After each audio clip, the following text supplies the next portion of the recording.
آج سے ہزاروں سال قبل جزیرہ عرب کے جنوبی علاقوں میں یمن کے گرد و نواح میں ایک شہر آباد تھا جسے سبا کہتے تھے، اور وہاں آباد لوگوں کو قوم سبا کہہ کر پکارا جاتا تھا۔ یہاں کے لوگ نہایت ہی نعمتوں اور راحتوں میں تھے، ہر طرف لہلہاتی فصلیں اور پھل سے لدے درخت موجود تھے۔ مگر یہ قوم شرک میں مبتلا تھی اور سورج کی پوجا کیا کرتی تھی۔ جب وہاں کے بادشاہ شراجیل بن مالک کی موت ہوئی تو اس کی بیٹی بلقیس نے حکومت کی باغ دوڑ سنبھالی۔ بعض مورخین نے لکھا ہے کہ بلقیس کے والدین میں سے ایک جنات میں سے تھے، مگر اس نظریے کی کوئی واضح دلائل نہیں ملتی۔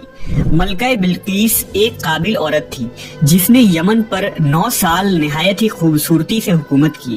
دنیا کے بیشتر علاقوں میں جو تجارت ہوتی تھی وہ سبائیوں کے ہاتھ میں تھی، یہی وجہ تھی کہ یہ قوم نہایت ہی دولت مند تھی۔ مگر یہ وہ زمانہ تھا جب مشرق سے مغرب تک ایک عظیم موحد بادشاہ کی طاقتور حکومت اور جاہ و جلال کا ڈنکا بجتا تھا، جسے تاریخ میں سلیمان ابن داؤد کے نام سے جانا جاتا ہے۔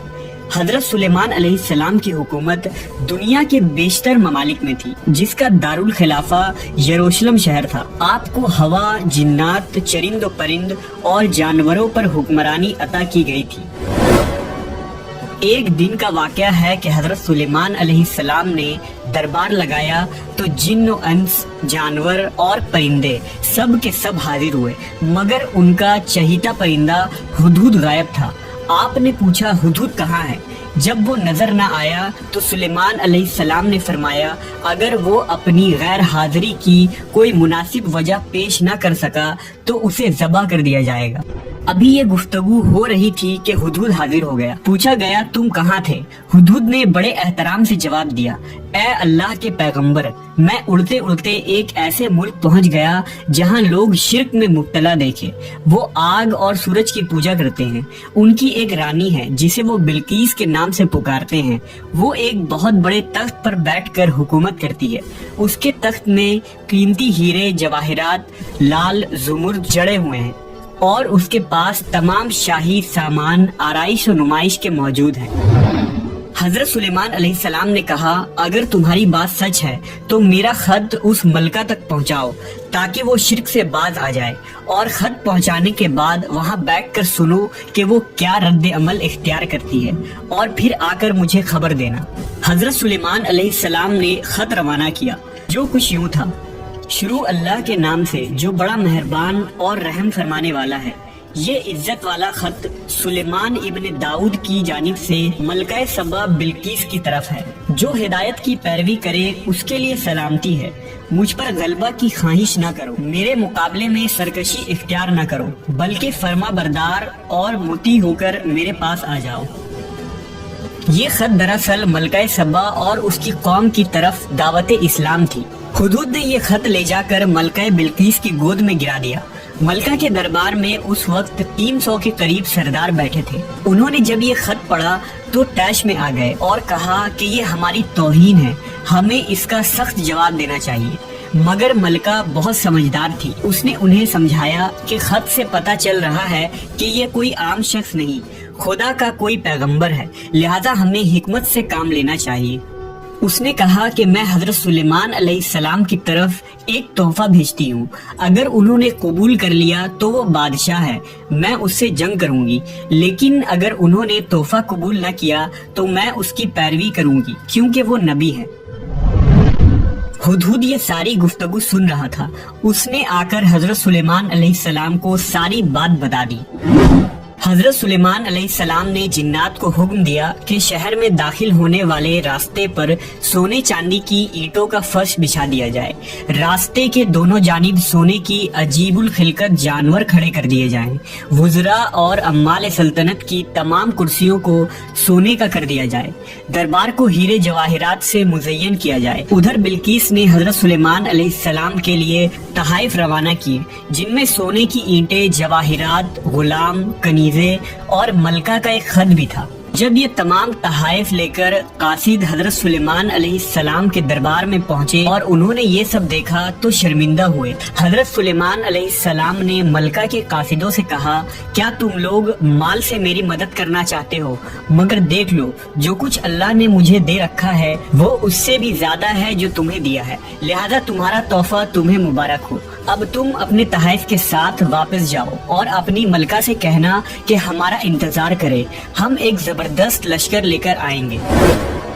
جب یہ خبر ملکہ بلقیس کو پہنچی تو وہ سمجھ گئی کہ واقعی یہ اللہ کے نبی ہے، لہٰذا اس نے جنگ کے بجائے حضرت سلیمان علیہ السلام کے دربار میں حاضر ہو کر اپنی اطاعت کا یقین دلانے کا فیصلہ کیا۔ جب حضرت سلیمان علیہ السلام تک یہ پیغام پہنچا تو آپ نے اپنے درباریوں سے کہا، تم میں سے کون ہے جو ان کے مطیع ہو کر آنے سے پہلے ملکہ کا تخت میرے پاس اٹھا لائے؟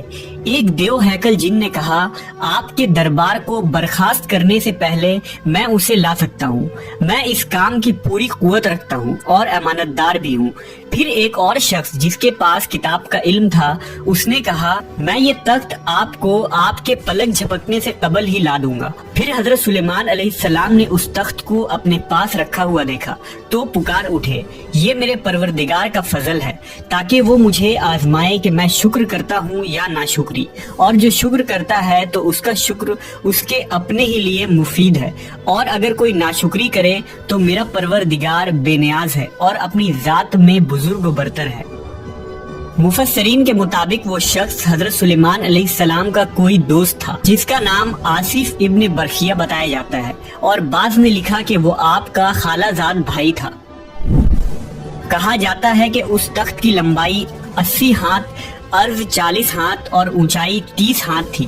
اس میں موتی، سرخ، یاقوت، سبز زمر جڑے ہوئے تھے۔ حضرت سلیمان علیہ السلام نے اس تخت میں رد و بدل کر دیا اور اسے پہلے سے بھی بہتر بنا دیا۔ جب ملکہ بلقیس حضرت سلیمان علیہ السلام کے دربار میں حاضر ہوئی تو آپ نے پوچھا، کیا تمہارا تخت بھی اسی طرح کا ہے؟ اس نے کہا، یہ تو گویا ہو بہو وہی ہے، اور ہمیں تو پہلے ہی معلوم ہو گیا تھا اور ہم فرما بردار ہو چکے ہیں۔ بلقیس کے آنے سے پہلے حضرت سلیمان علیہ السلام نے ایسی عمارت بنانے کا حکم دیا جس کا فرش شیشے کا ہو، نیچے پانی جاری ہو، پانی میں مچھلیاں اور دوسرے آبی جانور ہو۔ حضرت سلیمان علیہ السلام اس عمارت میں اپنے شاہی تخت پر جلوہ افروز تھے، اور شیشے کے نیچے سے پانی اپنی پوری آب و تاب سے بہہ رہا تھا، جبکہ اس کے اوپر شیشہ نظر نہیں آتا تھا۔ بلقیس کو اس محل میں لایا گیا۔ جب اس نے فرش کو دیکھا تو سمجھی کہ یہ پانی کا ایک حوض ہے، لہذا اپنی پنڈلیا سے کپڑا اٹھا لیا۔ سلیمان علیہ السلام نے کہا، یہ تو شیشے کا چکنا فرش ہے۔ تب وہ شرمندہ ہوئی اور بول اٹھی، اے میرے پروردگار، میں سورج کی پوجا کر کے اپنے آپ پر ظلم کرتی رہی ہوں، اور اب میں نے سلیمان کے ساتھ اللہ رب العالمین کی اطاعت قبول کر لی۔ لہٰذا بلقیس پر یہ ظاہر ہو گیا کہ جس طرح وہ شیشے کے صحن کو پانی کا لہریں مارنے والا گہرا حوض سمجھ بیٹھی، اسی طرح اس نے اور اس کی قوم نے سورج کی چمک اور دمک دیکھ کر اسے معبود اور خدا سمجھ بیٹھے۔ اسے اپنی فاش غلطی پر نہایت ہی شرمندگی ہوئی۔ بعض مورخین نے لکھا کہ اس واقعے کے بعد ملکہ سبا مسلمان ہو گئی اور حضرت سلیمان علیہ السلام کے نکاح میں آ گئی، جبکہ بعض نے لکھا کہ آپ نے بلقیس کو یمن واپس بھیج